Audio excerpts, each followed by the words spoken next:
Hello, I'm Jonathan Mason. I did my research paper on divorce and the effects of divorce and what the outcome is and what a spouse can do to maybe overcome some of the effects of divorce. But what life changing effects happen when a man and woman decide to get a divorce? How does a divorce impact the spouse after someone they have lived with for so long for and cared for? A divorce has many adverse effects and negative outcomes, from loneliness, anger, financial loss, psychological problems for both parents and children. First, the loneliness that the person experienced may never getting over the loss of his or her spouse. Second, anger and bitterness that festers in the person's life towards their ex-spouse. Third, the financial cost of getting a divorce and how it impacts both spouses of not having the same income they once had. And furthermore, and finally, the vast impact that divorce has on a child. A divorce can leave mental and physical scars both in the spouse and the child's life. And what may seem like a good idea at the time can actually be a long life of emotional roller coaster. The impact of a divorce can change a lot about who the person is. The divorce can make the person question who they are and if their life is of any worth. The decision to divorce has lasting consequences for all involved, and because of this, many struggle with the decision. There are many side effects of getting a divorce, um, of course, and the wrong idea that some people have about wanting a divorce is that life will be better. They think they will be happier after they get a divorce, and that's usually not the case. The only time a divorce may be acceptable is if the person's life may be in danger or an affair has happened and the other spouse cannot get over that affair. But thinking they will be happier because they don't feel loved or the other person is not meeting their needs is not a good reason to get a divorce. Research shows that women usually initiate the divorce and they are generally more adaptable to getting a divorce. One assumption is that adaptation to divorce is based on the preparation process, like attachment style, fear of intimacy, and other factors. In other words, so the point is, in other words, if the woman initiates the breakup, it means that prior to making that decision, she underwent a process of accepting the end of the relationship. Therefore, she's more adaptable of the divorce. She's prepared herself for it. She's, had her mind made up. So, the divorce rate is higher. In the early part of the 20th century, the divorce rate in the United States was approximately 0.9 per 1,000 total population.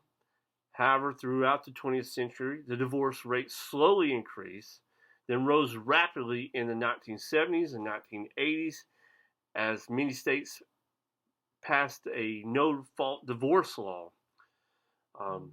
Many people believe because of the changes in the divorce law, it has allowed people to easily to get a divorce without any reason. In recent studies, Hawkins and colleagues looked at the divorce decision-making process, or what they call divorce idea. They conducted a national survey of 3,000 individuals who have been married for at least a year and inquired about their thoughts about ending their marriage. The results indicate that 1 in 4 participants had thought about divorcing their partner in the last 6 months, and that half of the sample had thought about divorce within the last year. Divorce is one of the most studied topics in social science. Researchers place the overall divorce rate is about 50%, although the risk of divorce generally declines when the length of the marriage is longer. However, the risk appears to have increased recently for older and longer married couples. Divorce is something that the person never really gets over. Loneliness, pain, and anger seem to always be a part of the person's life. Judith, and I think this is how you say her last name, Wallerstein, founder and executive director of the Center for the Family of Transition. She lives in California. She interviewed 60 families with 131 children who were going through a divorce in 1971. And Wallerstein interviewed the family over a time span that was 1 year, 5 years, and 10 years after the divorce. And some interesting results came from the study. One of the things that came from the interviews is that one half of the women and 1/3 of the men are still intensely angry at their former spouse after 10 years has passed. The spouse's feelings of anger and resentment towards the other has not really ever went away. Separation between the parents not only affected the mother and father, but it also caused the child to have anger issues as well. The decision to divorce is one of confusion, difficulty, and loneliness, as well as spiritual struggle for some. Almost all who consider divorce will face uncertainty, turmoil regarding their decision, but the results of this study indicate that the process can be heavily influenced by religious beliefs and spirituality. Again, some of the effects from getting divorced, one being loneliness. Loneliness is one of the aftermaths that come from getting divorced. Something the person begins to question is their self-worth. They ask, can I ever get married again? They are always questioning, was that it? Will I ever find love again? Will someone else ever love me again? One of the things that a person can do to overcome loneliness after a divorce is to reach out to friends and family. Ask a friend to join a gym or join some kind of social club or to do together to keep them active. In fact, invite family members to come over at least once a week for dinner or to watch a movie. The goal is to keep moving forward and not letting divorce paralyze the person from getting out and doing things. There must come the point that the person moves forward. Yes, there should be a time of grieving over the loss of the spouse after divorce, but not for a long period of time.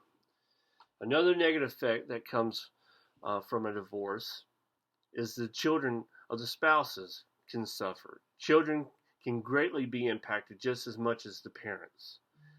The child may feel rejected and feel as if it is their fault for the parents getting a divorce. The child, again, just like the mom or dad who might be angry, the child may also feel anger and bitterness. But with the child may hide the anger for many years for fear of upsetting the parents. A lot can impact the child whose parents get a divorce. The child may be more likely to drop out of school. The child may carry a pattern of insecurity, depression, anxiety, and anger into their adulthood. Almost 1/3 of the children between the ages of 19 and 29 have little or no ambition 10 years after the parents' divorce. So this is, again, the divorce is not just impacting the husband and wife, it also impacts the children or child that's involved in the divorce. So it has a lasting impact also. Divorce can be one of the most traumatic experiences a child as well as an adult faces. Newsweek magazine has estimated that 45% of all children who live only. Let me say it again. Newsweek magazine has estimated that 45% of all children will live with only one parent at some time before they are 18. 12 million children under the age of 18 now have parents who are divorced. Divorce can impact a child in many different ways, like the way they think and act.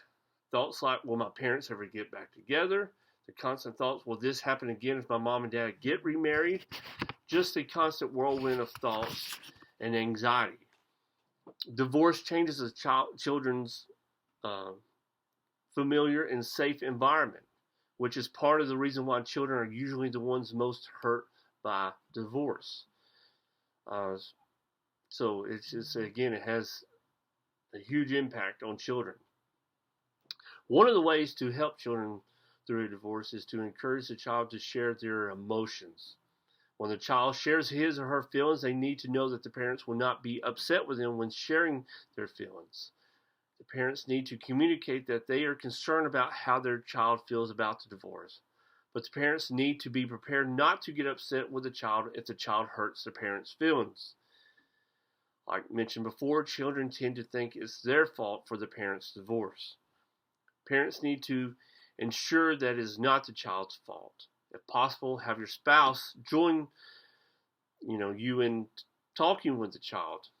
This reassures a child at the point of his or her greatest fears of abandonment. If the child sees mommy and daddy talking calmly together, he or she perceives both parents are caring and loving. So those are so far two things that divorce has on or has an impact. Another thing is financially. Divorce can take a toll on both the spouses depending on how severe the divorce gets, which with court costs and lawyer fees, and the costs can be something else that brings more stress on the divorce. Financially, divorce would most likely cause both spouses to move from their home because without both incomes, they cannot afford the mortgage payment. Between the spouses, the woman seems to suffer the most financially. A 2001 study found that women who divorce suffer significant declines in family income, even if they do subsequently, I can't say the word, but remarry or cohabit. This study found that single divorced women's median family income dropped 45%, while the median income of remarried or cohabiting women was 14% lower than before their divorce. Financially, women suffer more than men in the divorce. Most likely, the women will receive some financial support from the ex-spouse to support the child, but typically it does not improve the woman's income, mainly because it goes towards the child's needs. Most likely, the woman will have to get another job to support her and the child, which causes, again, more stress on the family, more stress on the mother and child. What can the spouse do to survive the divorce financially? First, they need to get a support team from family and friends. Secondly, they need to come up with a plan that will financially support themselves and the child if the child is involved. They will need people that can help them in different areas with finances and a good accountability. So those are, again, a couple of things that negatively come from a divorce. God's view on marriage is that marriage would last forever, or at least as long as they shall live. They are to become one flesh and not just a roommate to live with. Jesus approved marriage to be between one man and one woman, and never to separate from one another. Jesus said, "What therefore God has joined together, let not man separate." Earthly marriage is to be a picture or example of what Jesus is to believers or the church body. Jesus is called the groom, and the church body is called the bride. Men are to love their wives as Christ loves the church. Marriage will not always look perfect or be easy, but just how God forgives his people, the man and woman are to live out that same example to one another. So, in conclusion, what may seem like a good idea and the right thing to do at the moment by getting a divorce. Getting a divorce is not the best solution unless unfaithfulness or maybe mental or physical abuse has happened to the spouse. The pain and the agony that comes from getting a divorce is like grieving a loved one. Because of divorce, the fear of being alone seems to always be creeping outside the door of the person's mind. They question whether they will ever find someone to love again. Anger and bitterness seem to be the number one thing that keeps the spouse from moving on and letting go of the past. And it's not just the spouse who deals with the anger and bitterness, it is the child that also deals with it. Divorce can leave the spouse, again, as financial ruin or make it harder for the spouse to move on because they relied on the other spouse's income. But with the right help and guidance from friends and family and a good Christian counselor, getting a divorce can be prevented. Helping the person understand how God views marriage is the first step in showing how a couple can have a successful marriage, and knowing that without God leading the family in their marriage, without that, Satan's going to attack the marriage. That is his number one thing he wants to do to a family, is to break the foundation, destroy the foundation. And if he can break down the foundation in a marriage and destroy a family, again, the ripple effect from that is that the man won't feel like he can make an impact in his church because he has been divorced or gotten a divorce, that he won't be able to be used by God. And the same thing with the woman, she will feel like that she can't be used. And again, the impact that it has on a child, that the ripple effect from that, it can cause all kinds of problems and issues later on in their life, of just seeing the negative impact and outcome from seeing what their mom and dad went through. And so it just can make them think of this is how God is, or they won't be stable, and then it can carry on into their marriage. So it just, again, there's just a big impact or a huge ripple effect that comes from a divorce. But there are things that can prevent it, like we kind of went over, of what to do to help prevent getting divorced. So thank you.